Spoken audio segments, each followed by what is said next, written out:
So I want you to just imagine New York City in the 1980s. Like, really picture it. Oh, yeah, that is quite the visual. Right. You look up and you see these shimmering, brand new skyscrapers practically piercing the clouds. They're just vibrating with the Reagan era Wall Street excess. Exactly. The neon in that era is so much brighter, which, really only serves to make the shadows cast across those alleys much, much darker. Yeah, that's such a great way to put it, because when you look down beneath all that concrete, there are literally abandoned subway tunnels housing these massive, sprawling tent cities. It's just a wildly stark contrast. It really is. It's a metropolis caught in this violent tug of war between profound urban decay on one hand and then this explosive, flashy prosperity on the other. And that specific tension is it's everything. Which brings us to the lifeblood of today's deep dive. We're exploring the highly anticipated novel Cool Machine, which drops on July 21st, 2026. Right. The final installment of the Harlem Trilogy. Yes. Colson Whitehead's brilliant trilogy. He's a 2-time Pulitzer Prize winner, so obviously this is a massive release. Oh, huge. Yeah. The literary world has been waiting for this one. Definitely. And to do this justice, we've pulled from a massive stack of reviews. Like, we're talking the New York Times, Kirkus, all the way down to some incredibly insightful, deep-read user reviews on Goodreads. The Goodreads reviewers really do not hold back, which I love. They really don't. And we want to give you, the listener, a truly complete picture of this heavyweight novel, because we aren't just looking at, like, a fun crime caper today. No, not at all. Our mission is to extract the brilliant social commentary hidden inside these heists.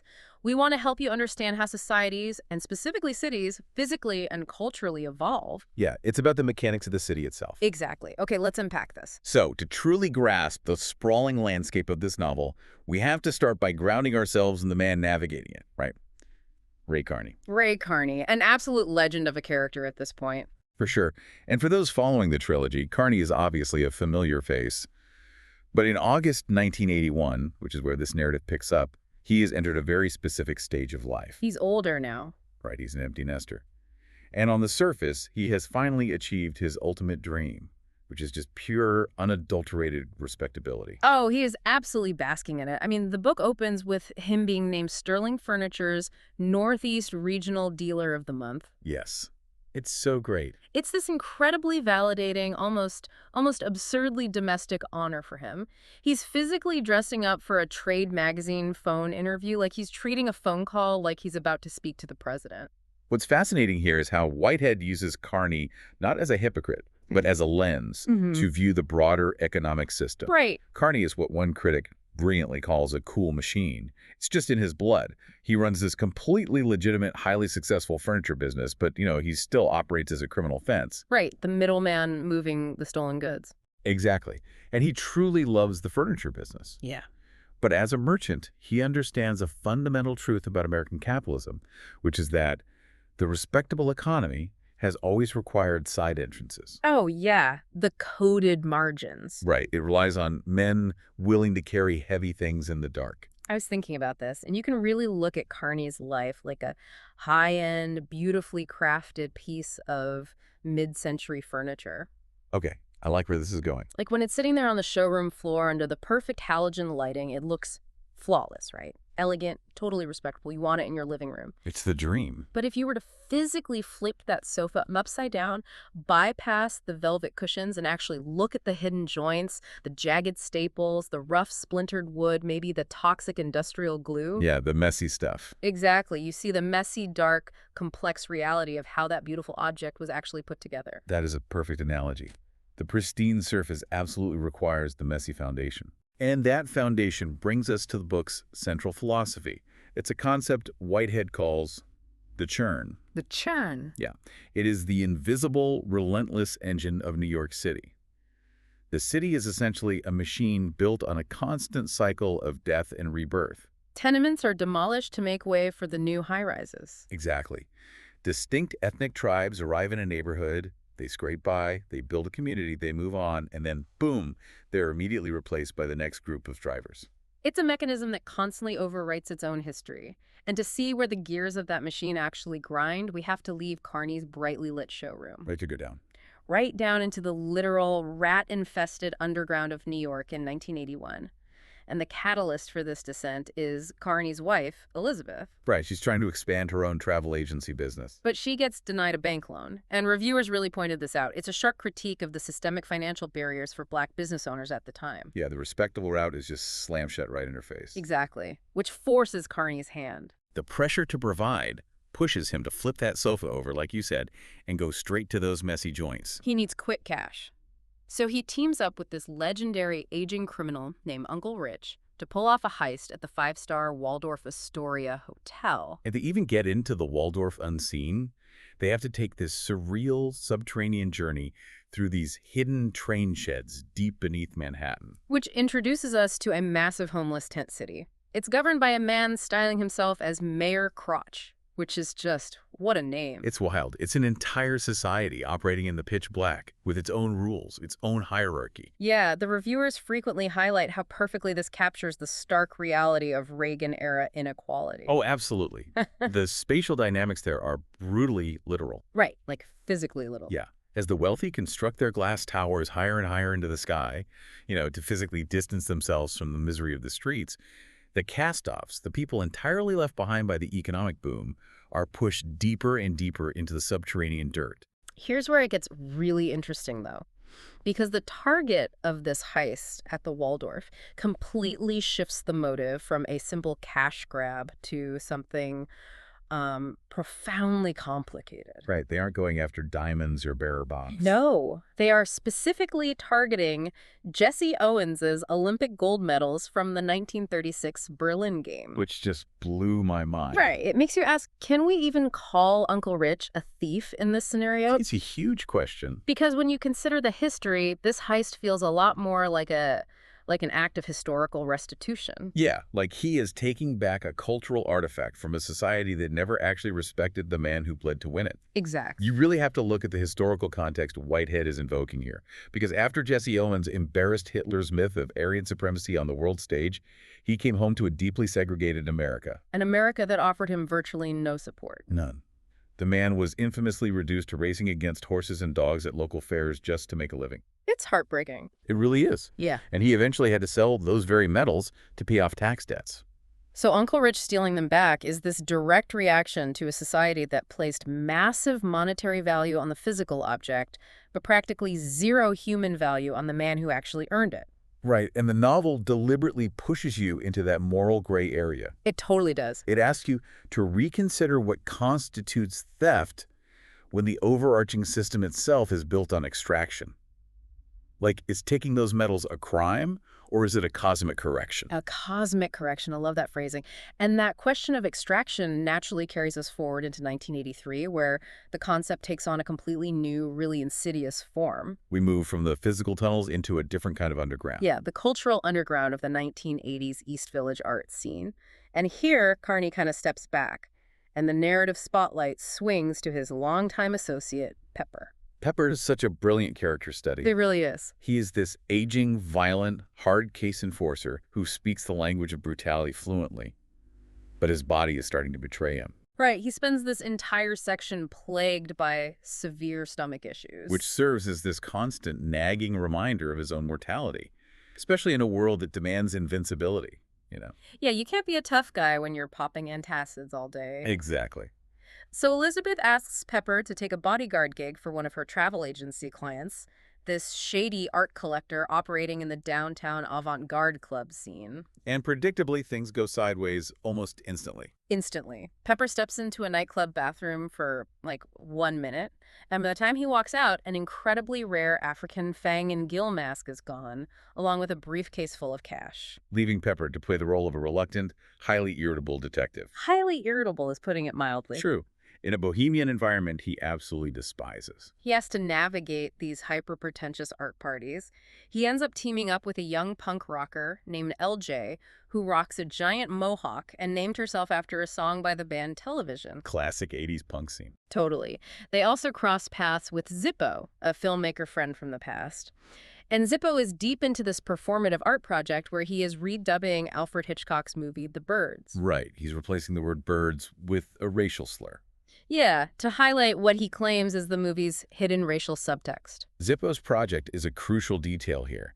It showcases the superficial, really performative activism of the era's art scene. Just totally performative. Right. Zippo is taking real racial pain and trauma and just packaging it into a trendy, edgy art installation for white gallery owners to sip wine over. And meanwhile, LJ's punk rock rebellion is all aesthetic, you know? Safety pins and leather jackets. Contrast that with Pepper, a man who has lived through actual, unglamorous street violence and systemic racism. He just watches these artists play acting at rebellion and finds it entirely absurd. He has no patience for it. None. And while they navigate this absurdity, they're being actively hunted by this terrifying, dead-eyed psychopath the book calls the melancholy hitman. Such a great villain name. Right. Now, looking at our stack of reviews, I do want to acknowledge that critical reception to this specific 1983 section was a bit fractured. It was. The professional critics generally praised its atmospheric depth, but digging into the Goodreads user reviews reveals a noticeable split. Several readers felt this middle act dragged the pacing down. Yeah, I saw a lot of comments saying it lacked the tight, propulsive drive of a standard heist. Exactly. Some people felt it got a bit too bogged down and, preaching about gentrification and art world absurdities. Well, if we connect this to the bigger picture, I'd argue those pacing critiques miss the mechanical necessity of this section. Oh, totally. It's not just filler. Right, this isn't just a detour. It's vital for Whitehead's thematic argument about cultural extraction. Consider the stolen Fang and Gil mask itself. Let's talk about the mask. In its original cultural context in Gabon, that mask was utilized by tribal councils to seek out sorcerers and dispense justice. It held massive social, spiritual, and moral weight. But in 1980s New York, it has been entirely stripped of that context. It's just hollowed out and turned into a shiny, exotic commodity for rich posers to covet and, hang on their walls to seem worldly. And the profound irony of the section is that Pepper, the criminal, the violent thug, ends up becoming the actual, literal dispenser of justice in this scenario. Wow, yeah. By tracking down the thieves and doling out punishment, Pepper honors the original brutal intent of the Nagil mask far better than any of the wealthy art collectors ever could. The imagery is spectacular. I mean, having Pepper wander through the cocaine-dusted, hyper-pretentious East Village art scene is it's like using a blunt, rusty sledgehammer to perform delicate plastic surgery. That's exactly what it feels like. He is completely out of place among these gallery owners dissecting postmodernism, and yet because he sees the raw transaction beneath all the artistic posturing, he gets the job done. He cuts right through the velvet ropes. Because he understands that beneath the fancy vocabulary, an art deal is just a street hustle with better catering. Better catering. Exactly. Pepper recognizes the hustle, and that realization that culture is just another commodity to be flipped naturally sets the stage for 1986. The final section. Right. Because if 1983 showed us culture being extracted and commodified, 1986 shows us the ultimate final evolution of the churn. This is the moment when the city streets themselves, like the actual brick-and-mortar buildings and the neighborhoods, become the stolen goods. We're talking about the era of Wall Street booming and real estate exploding. And Carney is pulled back into the fray, trying to honor a posthumous obligation to his late cousin, Freddie. Freddie's son, Robert, has witnessed a mob hit on a corrupt Queens lawyer. Yeah, and now Robert is being relentlessly hunted by a street enforcer named Rabbit. Which is such a menacing dynamic. And Whitehead titles this final section, No Radio.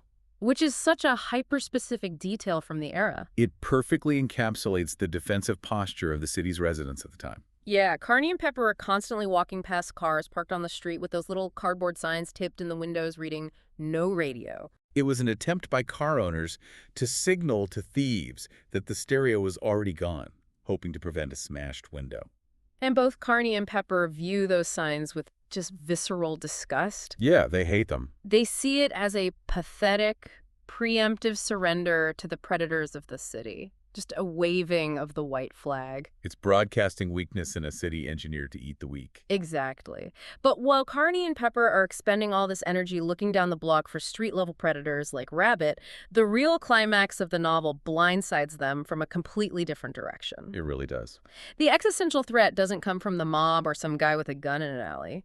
It comes from Van Wyck Realty. Van Wyck Realty. This massive corporate development company approaches Carney and makes him an enormous, completely clean, highly rational, and entirely legal offer to buy up all of his buildings in Harlem. The number they slide across the table is staggering. It's life-changing money. It's enough money to change his family's trajectory forever. but it requires erasing his footprint in the neighborhood.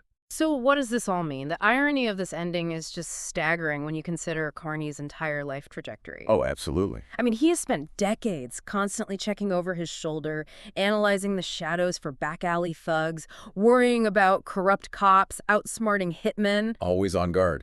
He has navigated a world of physical danger to protect his empire, and yet the ultimate threat to his world, the force that is actually going to fundamentally erase his community, doesn't wear a ski mask. No. It's waiting for him in a brightly lit, perfectly polite, air-conditioned office. The true menace to the fabric of New York wears a tailored suit and carries a clipboard. Clipboard, yeah. Whitehead uses Van Wyck Realty to brilliantly trace how the very nature of theft evolves alongside the city. It shifts from physical, bloody violence in the streets to polite, bureaucratic paperwork in a boardroom. So chilling. The jackpot in 1986 doesn't require a crew, a lockpick, or a getaway car anymore. It just requires zoning laws, tax abatements, and a signature on a deed. These developers are pulling off the biggest heist in the history of the city, stealing entire zip codes, and it is entirely legal. That's the scariest part. Reviewers really pointed this out across the board, regardless of their political leanings. It's this universal observation of how gentrification operates. They are displacing the very people who built the culture they are now monetizing and just rebranding it as luxury living. And Carney's superpower has always been appraising value. Right. As a fence, he knows exactly what a piece of furniture or a stolen necklace is actually worth on the street versus what some naive buyer will pay for it in a store. He knows the real cost. Right. So because of that background, he sees the shine of Van Wyck's offer, but he also clearly sees the barbed hook hidden beneath it. Yeah, he's not fooled. He recognizes that this legal corporate paperwork is just the most evolved, sanitized form of the street hustle he's known his whole life. It fundamentally reframes the entire concept of the crime novel. Like, you thought you were reading about guys stealing gold medals and masks, but you were actually reading a prequel to the theft of the modern city. It's a structural heist. And that brings us to the core of why this deep dive matters to you, listening right now. Reading Cool Machine isn't just about enjoying a thrilling, nostalgic heist set to an 80s hip-hop and punk rock soundtrack. Though it is a great soundtrack. Oh, it's amazing. But it gives you a profound mental framework to look at your own city wherever you live and actually perceive the churn happening around you in real time. You start seeing it everywhere. It teaches you to look past the shiny new artisan coffee shop or that brand new luxury high-rise that just magically appeared on the corner and ask the hard questions. Who was displaced to clear the ground for this? Whose history was quietly paved over. Exactly. And what is the real hidden cost of what we so casually call progress? This raises an important question regarding our own complicity in that machine. Yeah, it really does. If a city is essentially designed to mercilessly consume its past in order to feed its future, where does that leave the individuals who actively refuse to be consumed? I want to leave you with a thought to mull over long after you take off your headphones today. If your city is indeed a cool machine that is constantly, relentlessly erasing and overwriting its own history through this urban churn. Wait, let me rephrase that. Through this urban churn, what happens to the people who plant their feet in the concrete and refuse to be replaced? That is the ultimate question. Are they the heroes, like the ones valiantly preserving a city's true soul and memory against the rising tide of corporate gentrification? Or are they just stubborn ghosts, haunting the messy, hidden joints of a machine they no longer understand? It's something you really have to decide for yourself. Keep an eye on the shimmering skyscrapers, Yeah. But whatever you do, don't forget to look down at the tunnels.